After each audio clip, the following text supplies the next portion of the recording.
গত ১৯ জুলাই রয়টার্সের এক বিশেষ প্রতিবেদনে বলা হয়েছে, আগামী কয়েক সপ্তাহের মধ্যেই ইরান চীনের তৈরি ৩০০ থেকে ৪০০টি কাঁধে বহনযোগ্য আকাশ প্রতিরক্ষা ক্ষেপণাস্ত্র ব্যবস্থা পেতে যাচ্ছে। এগুলো হলো QW-12 এবং FN-16 শ্রেণীর man portable air defence system, সংক্ষেপে ম্যানপ্যাডস।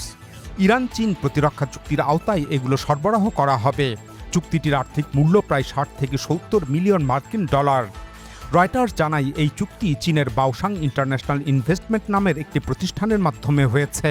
প্রতিষ্ঠানটি ইরান এবং চীনা সরবরাহকারীর মধ্যে মধ্যস্থতাকারীর ভূমিকা পালন করেছে। তবে চুক্তি স্বাক্ষরিত হলেও অস্ত্র সরবরাহের সময়সূচি, সংখ্যা এবং বাস্তবায়নের বিভিন্ন বিষয়গুলো হেরফের হতে পারে। প্রতিবেদন অনুযায়ী দুই দেশের পরিকল্পনা হলো, প্রথমে পশ্চিম চীনের উরুমকি শহর থেকে অস্ত্রগুলো আকাশপথে পাকিস্তানে পাঠানো হবে। এরপর সেগুলো পাকিস্তান থেকে ইরানে পৌঁছাবে। তবে পাকিস্তান থেকে ইরানে অস্ত্রগুলো আকাশপথে যাবে নাকি স্থলপথে যাবে তা এখনও নিশ্চিত নয়। এমনও হতে পারে চীন থেকে পাকিস্তান এবং পাকিস্তান থেকে ইরান পর্যন্ত পুরো সরবরাহ প্রক্রিয়াটি স্থলপথে সম্পন্ন হবে। দুইজন পশ্চিমা গোয়েন্দা সূত্র এবং একজন ইরানি কর্মকর্তা রয়টার্সকে জানান, চীনের সামরিক সরঞ্জাম ও দ্বৈত ব্যবহারযোগ্য বিভিন্ন উপাদান আরও গোপনে ইরানে পৌঁছে দিতে তেহরান স্থলপথ ব্যবহারের বিষয়টি বিবেচনা করছে। এতে সরবরাহ ব্যাহত হওয়ার ঝুঁকি কমবে। রয়টার্স এই বিষয়ে ইরানের পররাষ্ট্র মন্ত্রণালয়, চীনের পররাষ্ট্র মন্ত্রণালয়, সংশ্লিষ্ট চীনা প্রতিষ্ঠান এবং পাকিস্তানের পররাষ্ট্র মন্ত্রণালয়ের কাছে মন্তব্য জানতে চায়, কিন্তু চীন একে সম্পূর্ণ ভিত্তিহীন বলে। অন্যদিকে চীনা প্রতিষ্ঠান, ইরানের পররাষ্ট্র মন্ত্রণালয় এবং পাকিস্তানের পররাষ্ট্র মন্ত্রণালয় কোনো মন্তব্য করেনি। তবে পাকিস্তানের সামরিক জনসংযোগ বিভাগ ISPR এক বিবৃতিতে জানায়, চীন থেকে ইরানে আকাশ প্রতিরক্ষা অস্ত্র সরবরাহে পাকিস্তান জড়িত এমন দাবি সম্পূর্ণ মন গড়া এবং মিথ্যা। বস্তুত চীনের সঙ্গে ইরানের এই প্রতিরক্ষা চুক্তির রাজনৈতিক ও কূটনৈতিক গুরুত্ব রয়েছে। প্রথমত, এটি দুই দেশের ক্রমবর্ধমান সামরিক সম্পর্কের স্পষ্ট ইঙ্গিত দেয়।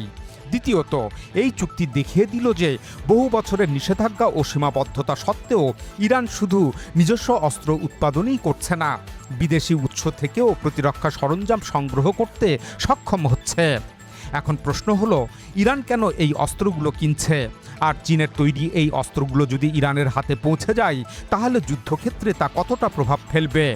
প্রথমত, কাঁধে বহনযোগ্য শত শত ক্ষেপণাস্ত্র ইরানের হাতে গেলে দেশটির স্বল্প পাল্লার আকাশ প্রতিরক্ষা সক্ষমতা উল্লেখযোগ্যভাবে বাড়বে। চলমান যুদ্ধে যুক্তরাষ্ট্র ও ইসরায়েলের আকাশ হামলা প্রতিহত করতে ইরানের দুর্বলতা দেখা গেছে। এই চীনা অস্ত্র সেই দুর্বলতা অনেকটাই কমিয়ে আনতে পারবে। ইরান মূলত নিজেদের আকাশ প্রতিরক্ষা ব্যবস্থা পুনর্গঠনের জন্যই এই অস্ত্র কিনছে। এর ফলে তারা যুক্তরাষ্ট্রের আকাশ হামলা আরও কার্যকরভাবে মোকাবেলা করতে পারবে। পর্যবেক্ষকরা বলছেন, যুদ্ধ শুরুর পর স্বল্প পাল্লার আকাশ প্রতিরক্ষা শক্তি বাড়াতে ইরানের নেওয়া সবচেয়ে গুরুত্বপূর্ণ পদক্ষেপগুলোর মধ্যে এটি একটি। ইরান যুক্তরাষ্ট্র যুদ্ধ এখন ৬ষ্ঠ মাসে পড়েছে, অথচ ডোনাল্ড ট্রাম্প ৪ সপ্তাহের মধ্যে যুদ্ধ শেষ করার লক্ষ্য নির্ধারণ করেছিলেন। সেই লক্ষ্য পূরণ হয়নি। এই ব্যর্থতা প্রমাণ করে যে শুধুমাত্র আকাশপথের বিমান ও ক্ষেপণাস্ত্র হামলার মাধ্যমে ইরানকে পরাজিত করা সম্ভব নয়। তাই ভবিষ্যতে যুক্তরাষ্ট্র ইরানের বিরুদ্ধে স্থল অভিযান পরিচালনার চেষ্টা করতে পারে, বিশেষ করে পারস্য উপসাগরের কৌশলগত দ্বীপগুলো দখলের চেষ্টা করতে পারে। সেক্ষেত্রে মার্কিন যুদ্ধবিমান, ড্রোন, অ্যাটাক হেলিকপ্টার এবং সামরিক পরিবহন হেলিকপ্টারের ব্যবহারের উল্লেখযোগ্যভাবে বাড়তে পারে। আর এমন পরিস্থিতিতে এই ক্ষেপণাস্ত্রগুলো তাদের বিরুদ্ধে বেশ কার্যকর ভূমিকা রাখতে পারবে। সামরিক বিশেষজ্ঞরা বলছেন, কাঁধে বহনযোগ্য আকাশ প্রতিরক্ষা ব্যবস্থা অত্যন্ত কার্যকর, কারণ এগুলো খুব দ্রুত এক স্থান থেকে অন্য স্থানে নেওয়া যায়। মাত্র কয়েকজনের একটি ছোট দল এগুলো পরিচালনা করতে পারে। প্রয়োজনে মুহূর্তেই অবস্থান পরিবর্তন করা যায়। ফলে নির্দিষ্ট স্থানে স্থায়ীভাবে মোতায়েন রাখা আকাশ প্রতিরক্ষা ব্যবস্থার তুলনায় এগুলোকে ধ্বংস করা অনেক কঠিন। কাঁধে বহনযোগ্য QW-12 এবং FN-16 মূলত ভূমি থেকে আকাশে নিক্ষেপযোগ্য এক ধরনের গাইডেড ক্ষেপণাস্ত্র। এটি লক্ষ্যবস্তুর তাপ শনাক্ত করে তাতে আঘাত হানে। এই প্রযুক্তিকে ইনফ্রারেড গাইডেন্স সিস্টেম বলা হয়। ক্ষেপণাস্ত্রগুলো নিচু দিয়ে উড়ে যাওয়া যুদ্ধবিমান, হেলিকপ্টার এবং ড্রোন ধ্বংস করার জন্য তৈরি করা হয়েছে।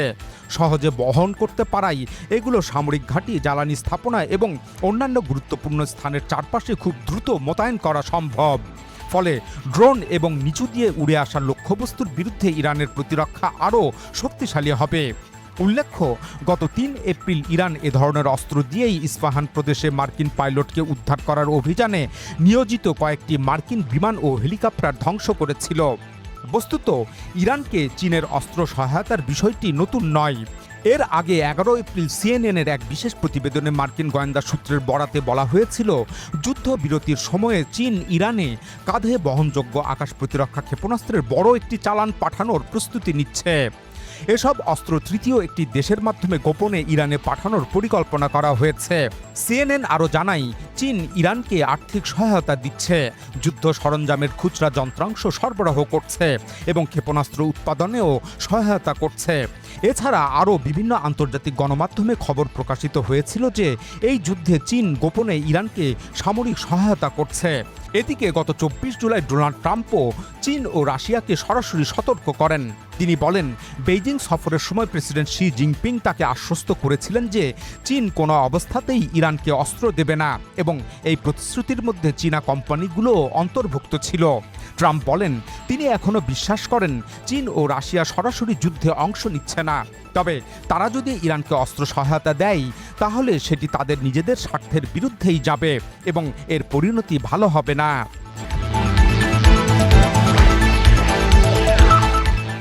আসলে চীন ইরানকে শুধু অস্ত্র সহায়তা দেওয়াতেই সীমাবদ্ধ থাকেনি। ২৮ ফেব্রুয়ারি যুদ্ধ শুরু হওয়ার পর থেকেই চীন ধারাবাহিকভাবে ইরানকে কূটনৈতিক সমর্থন দিয়ে আসছে। একাধিকবার তারা ইরানের সার্বভৌমত্ব ও ভৌগোলিক অখণ্ডতার প্রতি সমর্থন জানিয়েছে।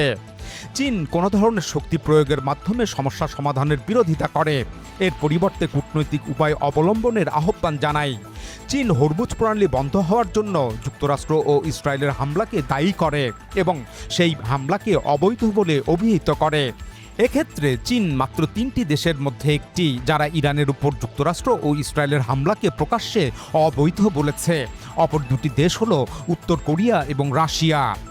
উল্লেখ্য, চীন, উত্তর কোরিয়া এবং রাশিয়া ইমাম খামেনি নিহত হওয়ার ঘটনায় গভীর শোক প্রকাশ করে।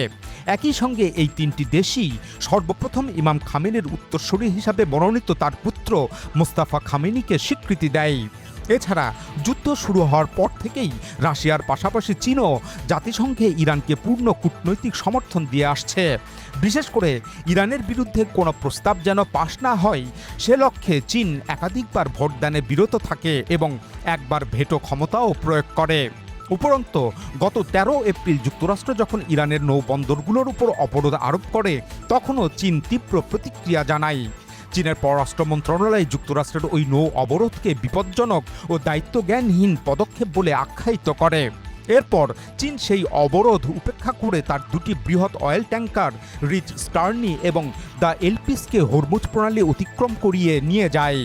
যুদ্ধ শুরু হওয়ার পর চীনের পররাষ্ট্রমন্ত্রী ওয়াং ই এবং ইরানের পররাষ্ট্রমন্ত্রী আব্বাস আরাকচির মধ্যে কয়েক দফা টেলিফোনে কথা হয়। এরপর ৬ মে চীনের আমন্ত্রণে ইরানের পররাষ্ট্রমন্ত্রী বেইজিং সফর করেন। সেখানে দ্বিপাক্ষিক বৈঠকে চীন ইরানের প্রতি তার সমর্থন পুনর্ব্যক্ত করে।